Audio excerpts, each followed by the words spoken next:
प्रथम माझा नमस्कार आणि आपल्या सर्व शिक्षकांना सुद्धा. आता परदेश सर बोलले का सर्वांनी जे तुमचं अनुभव आहे वर्षभरातला तो तुम्ही मतांनी सादर करायचा.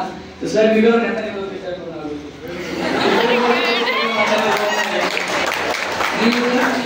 आपल्या सर्व वर्षभरात शाळा म्हणतात सर्वात पहिले ती गोष्ट किती शिस्त ती आपल्या शाळेत आपल्या उपमुख्याध्यापक काकड सरांनी आणि एन सरांनी आणि परदेश सरांनी पूर्णपणे जपलेली दहावीच्या विद्यार्थ्यांना सांगायची गरज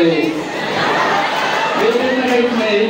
आणि आम्हाला जेवढे दहावीच्या वर्षात शिकवणारे सर्व ते मनियार सर बाळराव मॅडम हे सर्वांनी आम्हाला सांभाळून घेतलं वर्षभर त्याबद्दल मी त्यांचे आभार मानतो.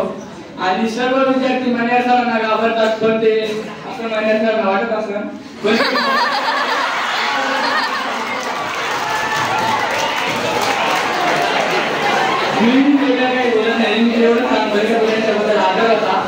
आम्हाला मनियार सरांनी वर्षभरात अभ्यासावरून एकाही विद्यार्थ्याला मारलेलं नाही. फक्त जो तिथं चुकला त्याला तिथं शिक्षा दिलेली. वर्षभरात मनियार सरांनी 10वी-3च्या एका पण विद्यार्थ्याला हात नाही लावलेला. वयावरून कशावरूनच नाही. सर्व 10वी-3च्या जवळजवळ 15 ते 20 मुलांच्या वया अपूर्ण होत्या. शेवटपर्यंत आजही काही मुलांच्या वया अपूर्ण आहेत पण त्यांनी मुलांना लिहायला हेच आपल्या शाळेचे शिक्षक आहे. बस एवढंच मला